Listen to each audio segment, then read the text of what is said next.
Hello, everybody, and welcome to our Q&A with Dr. A Google Plus Hangout. We are so excited to have with us today Dr. Wayne Scott Andersen. He's a New York Times best-selling author.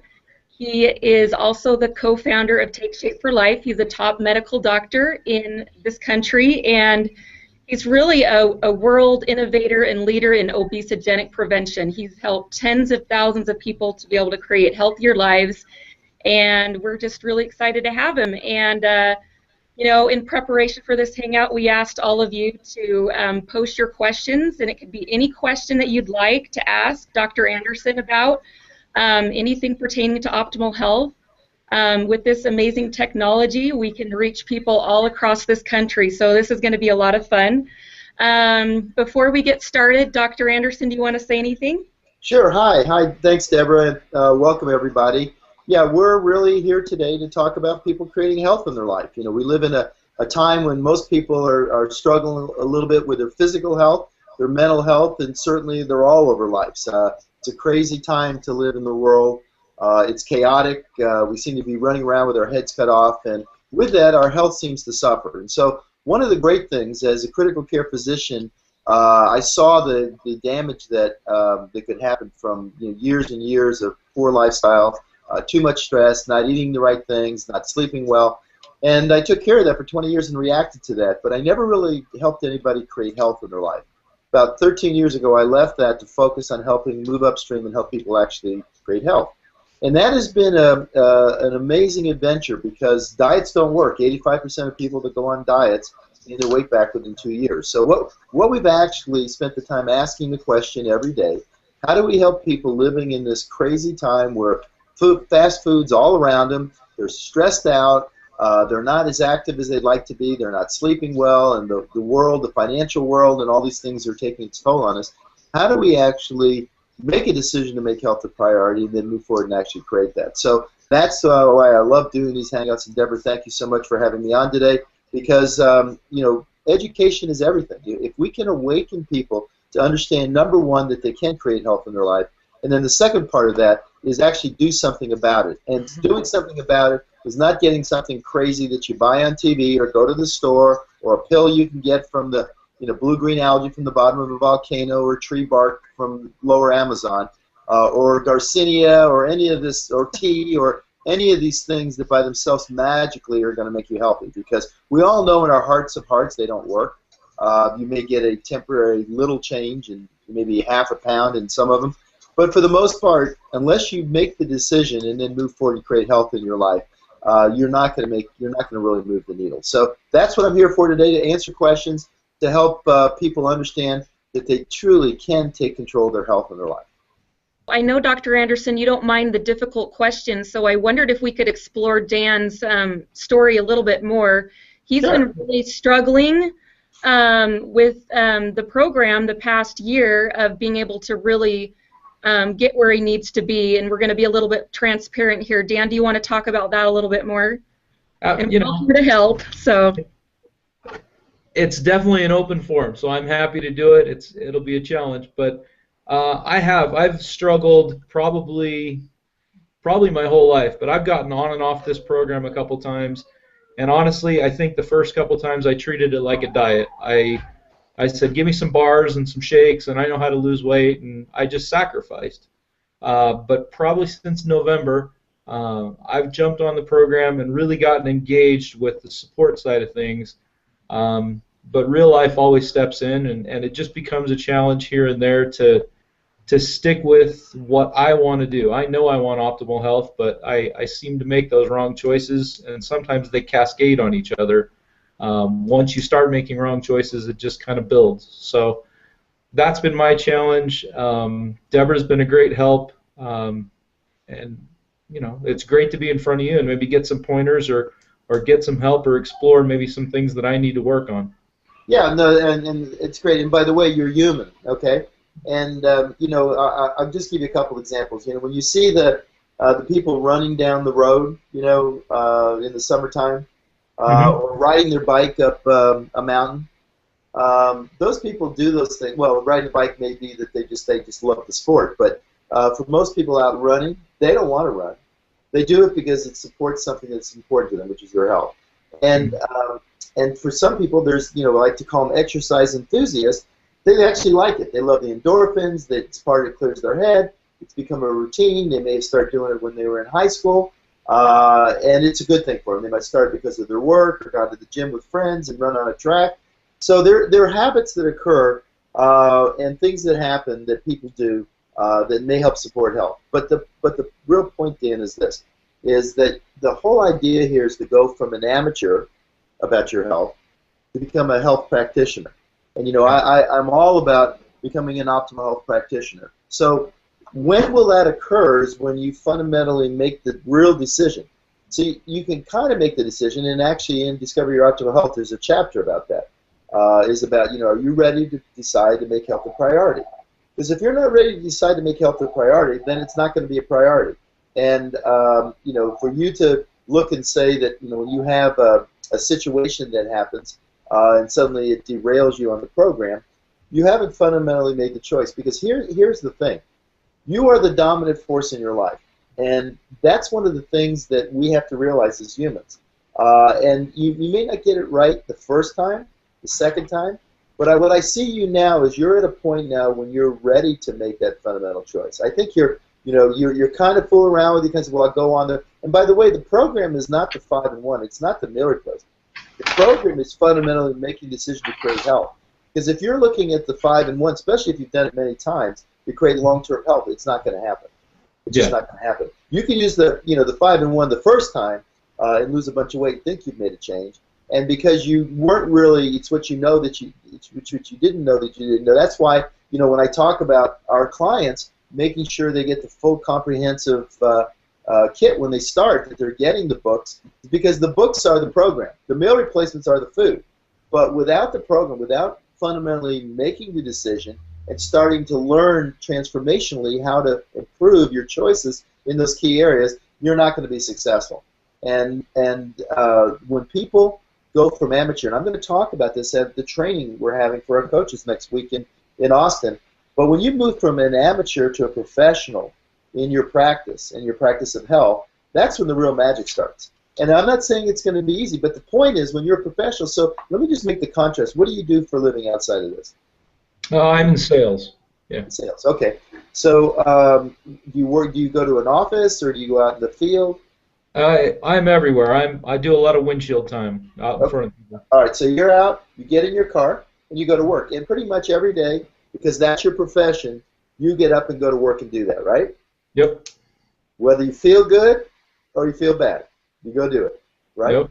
You're a professional. And you do it, and you work at it, and you're in for the long haul, at least for now, as you're in your job. So you go do that. See, that's where I need you to go in your health. You need to make the decision that I'm done being an amateur. I'm going pro. I'm going to be a professional in my health. And by the way, there'll be days when you're going pro, when you're professional, where you may screw up. You may be in a situation, but what you do is you look at it and say, you know what? I screwed up. Why did I? So you ask yourself, why did I screw up today? And there's usually a trigger that caused it. Now, if it's that you end up going by, what's something you love to eat, man, that you just, like, every time you go on the program, you just miss it so much? Give me something.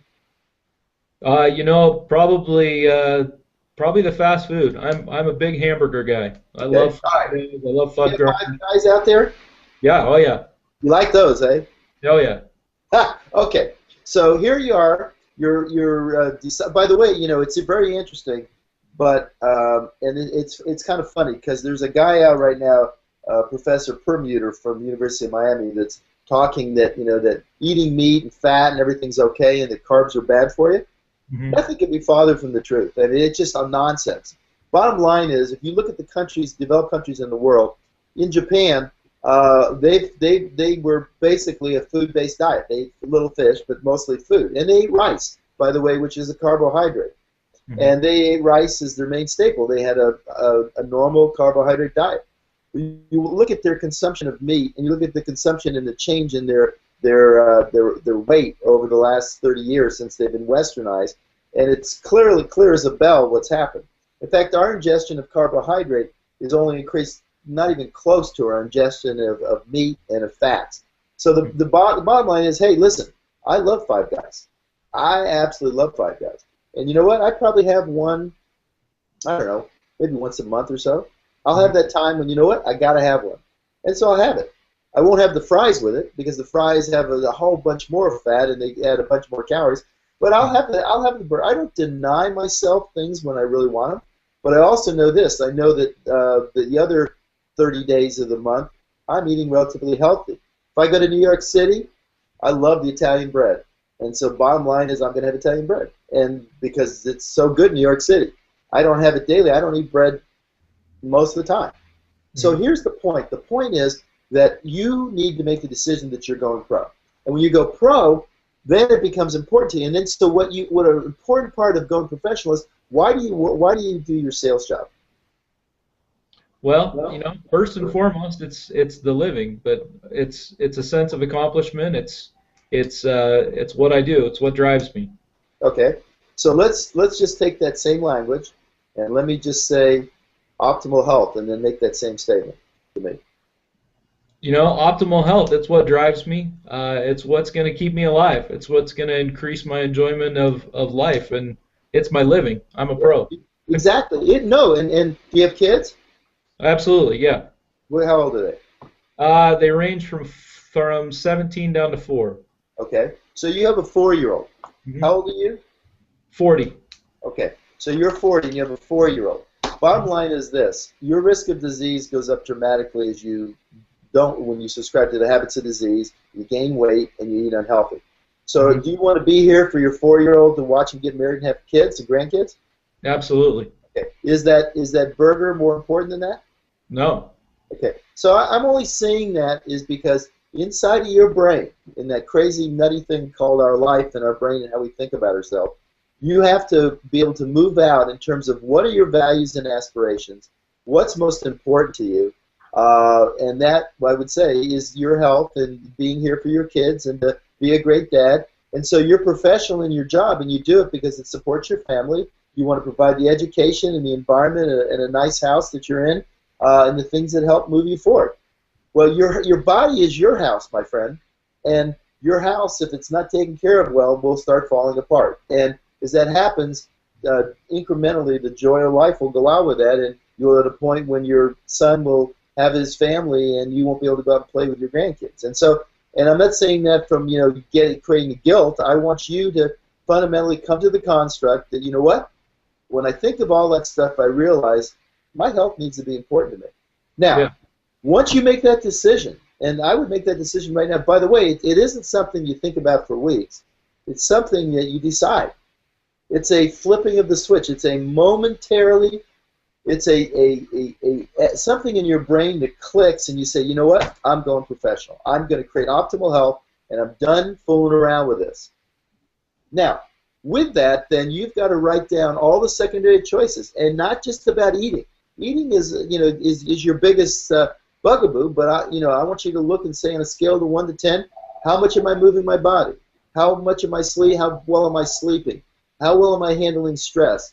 How happy is my mind? Have I built in stop, challenge, and choose into my daily life so that when something happens and goes wrong, that I stop, challenge that, and I decide to make sure that I steer clear of Five Guys, right? Yeah. Yeah. So that's how you can help make the difference. See, relying on the 5 and 1 to somehow miraculously create health for you, it's never going to happen. You're treating it as a diet. So what I'm asking you to do is absorb the whole offering of Take Shape for Life of our Optimal Health community. And you know what? You got Deborah there that she's just smiling like crazy because she wants to help you. But the decision has to come from you being intrinsically motivated.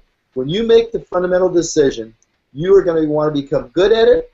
And I'm seeing you smiling now. I think you're actually getting it, aren't you?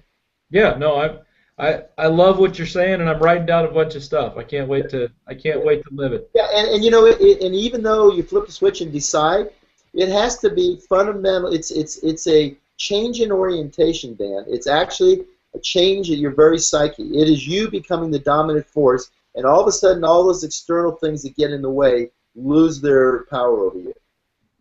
And that's how you move forward. See, when you're a kid, think back for a moment when you were a kid. I mean, you got kids. You got your 4-year-old. I mean, does he get jacked up for Christmas? Yeah.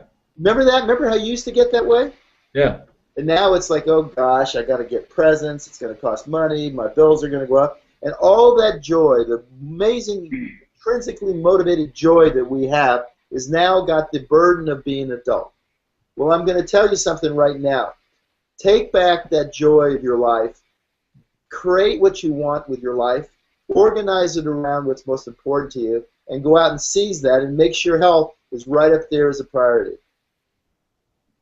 Thank you. That's very well said. I appreciate that. You're welcome. Wow. And by the way, you're going to have to learn, just one last thing, so you're going to have to learn things, like for you, mindfulness, maybe meditation would be a good thing. It depends on, what works for you, but basically work with your coach and find out how can you become more mindful. Sometimes it's just doing a moment, in the Habits of Health, I have a section on meditation where you can, or even deep breathing, stop challenge and take 5 deep breaths and just recenter yourself. You have command over yourself, and what's happened is that other part of you, that habits, the habitual habits that are happening at an unconscious level, it's basically about stimulus and response, okay? They are programmed into us, and it's part of our hardwiring, and how you break those circuits is you bring it to mindfulness. It's really critical. Thank you, Dr. A. Dan, I think this is gonna be recorded, so you can watch this back if you missed any of that. So that's great. So I just wanted to show everybody the book that Dr. Andersen's talking about. This is the New York Times best-selling book, and it really will awaken your desire for better health. So I'm excited about that. So thank you, everybody. Thanks, Dr. Andersen, for your time. Thank you, Carol. Thanks so much, Dan, for being willing to come on and share your story with us. And we'll see you next time here on Google+. So Bye, everybody. Bye. Thank you, Dr. A.